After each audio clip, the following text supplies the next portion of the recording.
હાલો હાલો. મને એક વિચાર આવ્યો કે કયા કર્મ કહી રહ્યા છે કે તમારી સામે મારે ડાયરે કરવા બેવું પડે. વાહ ગયું બાબા. બાકી હાથ પેઢીમાં કોઈ પેટી નથી આઈડિયા હે. અને ફોટો તો જોવો તમે, એ અહીંથી કેવો સરસ બનાવ્યો છે હે. બાકી હમણાં મંજીરા વગરથી કોઈ બાઈ જોડે મૂક્યું હોય તો ઘરમાં ડખા થઈ જાય કે નહીં.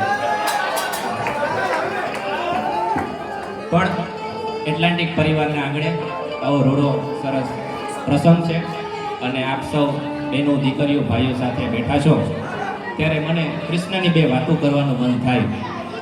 અને અત્રે આપણે મેખાટીકડીથી પધારેલા ધામી સાહેબ અને રીબડાથી પધારેલા એવા આપણા હરિબાપુનું અત્રે નોંધ લઈએ છીએ. એલટી ઢેલના ખાસ મહેમાન છે આપણે. તો એમ કહેવાય કે બપોરનો એ દી હતો, સૂરજ ધબધબતો હતો. એમ કહેવાય કે વેકરા ઉપર જેમ કે કાચી રેતી મૂકીને કાચી રોટલી મૂકી તો એમ કે ફૂલાઈ જાય એવા અગનગોળો વરસાવતો હતો. ત્યારે એક દરવાજા ઉપર એક અજાણ્યા મારે એક ટપોરો માર્યો અને ટપોરો મારીને એમ કે અંદરથી માલિપાથી કોઈક આવ્યું અને દરવાજો ખોલીને પૂછે છે, બે મિનિટ થોડુંક શાંતિ રાખો. અને માલિપાથી આવીને પૂછે છે કે શું કામ છે. એટલે ઓલા ભાઈ કહે છે 25 માણાને મોકલો ને. હે કે 25 માણાને મોકલો ને. તો ઓલા ભાઈ કહે કે 25 માણાની જરૂર શું છે. તો કે કુંવરબાઈનું મામેરું લઈને આવ્યો છું. માલિબા કુંવરબાઈ સાંભળતા હતા, એને ખબર હતી કે મારો બાપ તો હલકારી છે, એને દુનિયાને ક્યાં લેવા દેવા છે.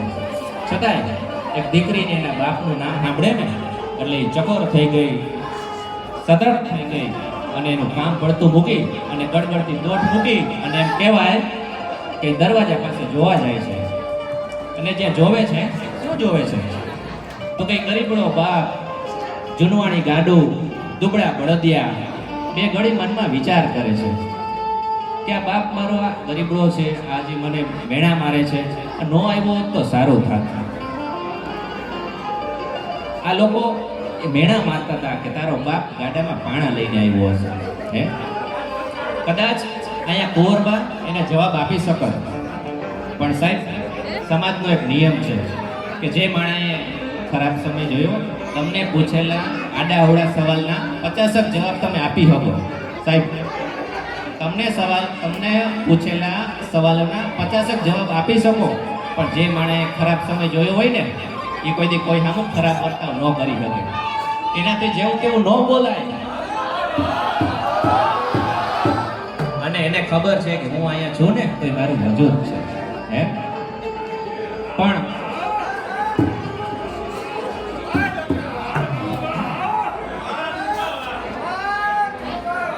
ડાયરાને મોજ આવે છે, તાલીના ગડગડાટથી થોડોક એમ કે ઉત્સાહ વધારો. હા દીવુભા,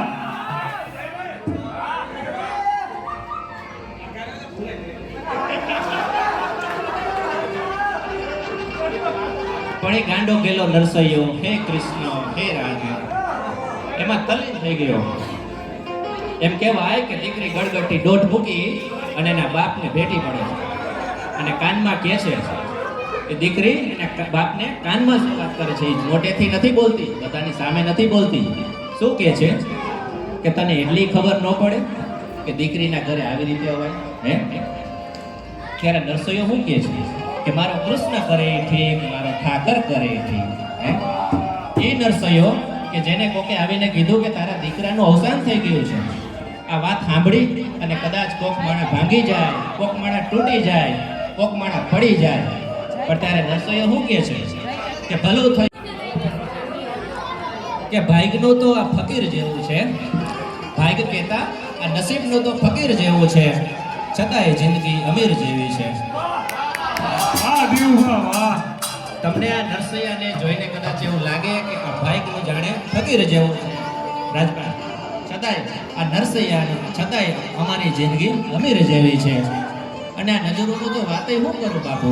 હે ઝૂકે નહીં એવા તીર જેવું છે.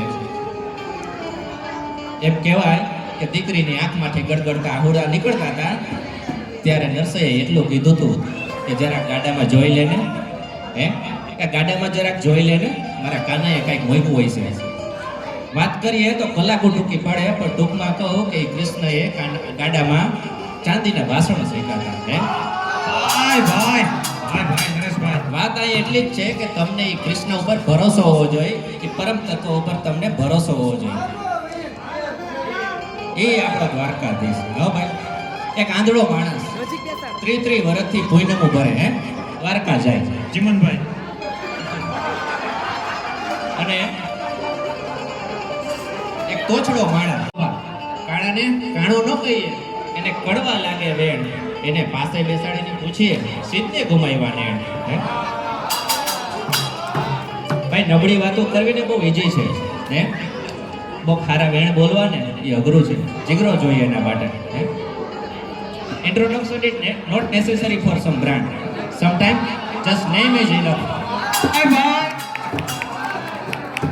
બોલો માણા કે તને દેખાતું નથી તું અહીંયા આવીને કરે છે શું તું મને એ કે આ કૃષ્ણએ કેવા લુગડા પહેર્યા છે હે તને કદાચ તાર લાગી જતા છે તો ઓલો માણા કે મને એ નથી ખબર એને કેવા લુગડા પહેર્યા છે તો કે મને એ કે તારી વાહડીમાં કેટલા કાણા છે કૃષ્ણની વાહડીમાં કેટલા કાણા છે ઓલો આંધળો માણા કે મને એ નથી ખબર કે તો મને એ તો કે આ મંદિરનું દ્વાર કઈ બાજુ છે હે ઓલો આંધળો માણસ કે મને એ નથી ખબર તો ઓલો માણસ કે તો આ બસમાં અને ગાડામાં ધક્કા ખાવાનું રહેવા દે અને ઘરમાં શાંતિથી પડ્યો રહેતો હોય તો ત્યારે સાહેબ ઓલા આંધળા માણાએ જે જવાબ આપ્યો ને ત્યારે દેખતા માણાની આંખો ખુલી ગઈ હું જવાબ આપ્યો એ કે હું તો નથી દેખતો પણ મારો ઠાકર તો દેખતો હોય છે ને કે 33 વર્ષથી અહીં જોઈને હું ભરું છું હે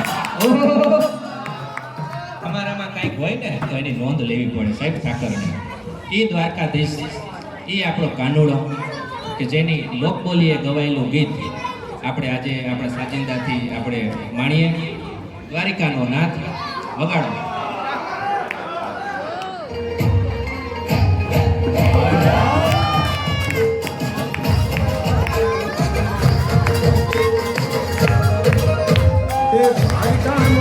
મારો રાજા સોર છે મને માયા લગાડી રે મારો રાજા સોર છે મને માયા લગાડી રે એને મને માયા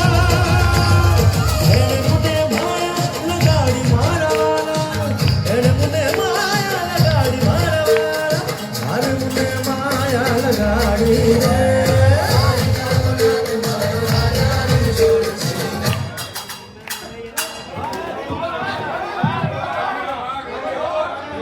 હાલો હાલો હજી ડાયરો આપણે આગળ વધારવાનો છે આપણે આગળનો દોર ગાંડી ગીરમાં ગુંજતું એવું નામ નિકુદાનભાઈ ગઢવી એને વિનંતી કરું કે આપણે આગળનો દોર સંભાળે ભાઈ શ્રી નિકુદાનભાઈ ગઢવી